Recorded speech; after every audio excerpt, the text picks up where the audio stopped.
नमस्कार, तुम्ही पाहत आहात जनजागृती न्यूज, सामान्य जनतेचं निर्भीड व्यासपीठ। माहित होतं ना, थांबायला पाहिजे होतं त्यांनी।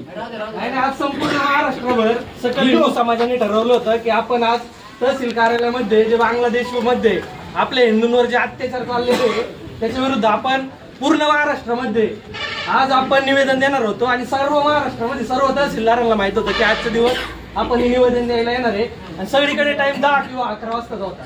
परंतु हे माहित असताना पण तहसीलदार मॅडम कुठं बाहेर गेलेले, त्यांना माहित पाहिजे की आज हा सकल हिंदू समाज आपल्या इथं येणार आहे, त्यामुळे त्यांनी इथं यायला पाहिजे। ते आज इथं उपस्थित नाही राहिला, याच्या मागे त्यांचं काही कारण आहे की त्यांनी लवकरात लवकर इथं येऊन आम्हाला सांगावं, जोपर्यंत ते इथे येत नाही तोपर्यंत आम्ही इथून हलणार नाही। हे सगळ्यांना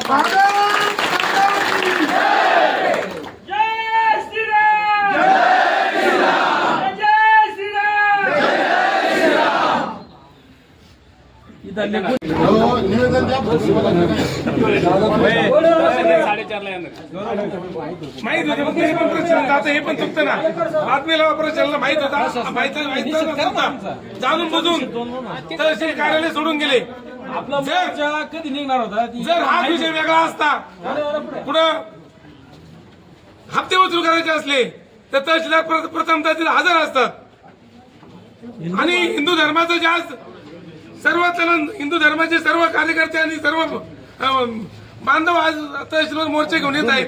हे कळताना सुद्धा आज आपल्या तालुक्याचे तहसीलदार मॅडम गैरहजर, याबाबत सर्वांनी जाहीर निषेध करू। जोपर्यंत तहसीलदार मॅडम येत नाही तोपर्यंत इथून कुठलाही हिंदू हे काही बांधव जाणार नाही। जय श्रीराम, जय श्रीराम। उन्मत्त होऊन आलेले हिंदू नाहीत, आम्ही नम्रपणे इथं निवेदन द्यायला आलेलो आहे। मी तहसीलदारांचा प्रतिनिधी म्हणून चालू प्रतिनिधी नाही, तहसीलदार मॅडमला बोलवा। बरोबर आहे ना, ज्यावेळेस साहेब एमआयडीसी काही रजेवरती आहे किंवा गैरहजर माहिती ते आता कामासाठीच निमित्त बाहेर गेलेले आहेत ना। पण हे बी कामच होतं ना। नाही बरोबर आहे ना, आम्ही आहेत ना, मग आम्ही सगळे थांबलो इथं आहे ना, सकाळी 9 पर्यंत थांबलो आम्ही सगळे ना। कोण तुमचं थांबलो आम्ही ना साहेब, तुम्ही थांबला बरोबर आहे, पण तहसीलदार मॅडम एक लक्षात घ्या, तसं नाही, नाराज नाही तो। ऐका एक मिनिट ऐका, काय माहिती का, हे बघा आम्ही तुमच्यासाठी थांबलो इथं, बरोबर आहे। मॅडम पण तुमच्या तालुक्याचं काम घेऊन गेलात ना कुठेतरी, का स्वतःच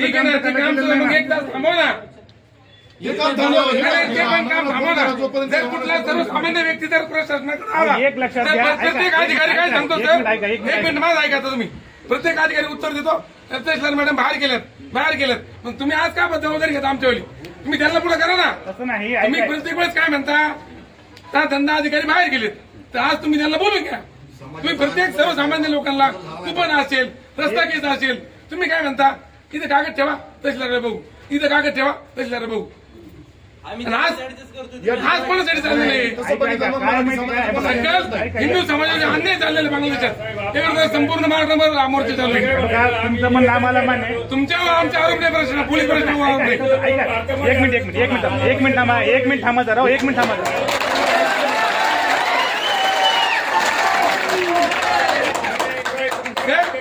निवेदन केलं तर मॅडम थांबत नसते, कारण काय?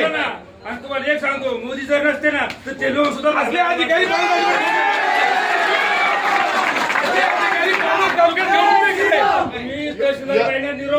तुम्ही निरोप द्या।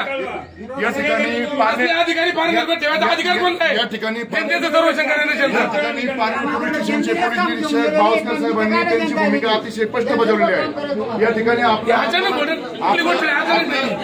आंदोलन सुरू होईपर्यंत शेवटपर्यंत भावस्कर साहेबांनी त्यांचा फौजफाटा अतिशय तैनात केला आहे, परंतु साहेबांची या ठिकाणी कोणतीही चुकी नाहीये।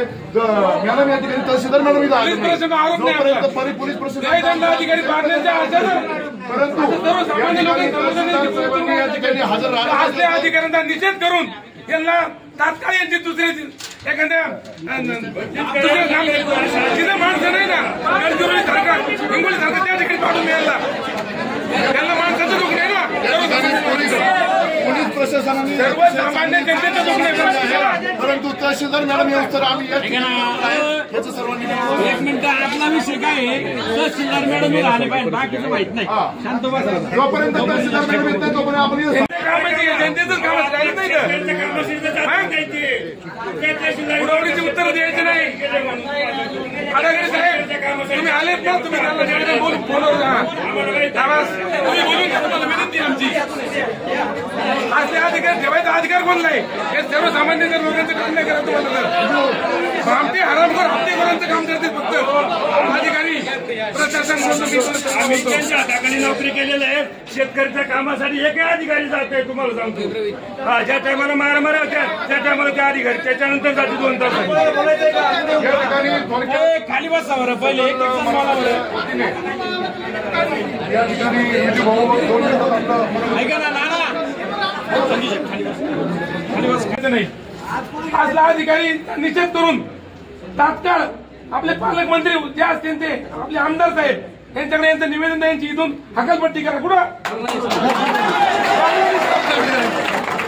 जिथे माणसं तिथे हकालपट्टी करायची. मग गेलं समजा याच्या अन्याय काय होतो.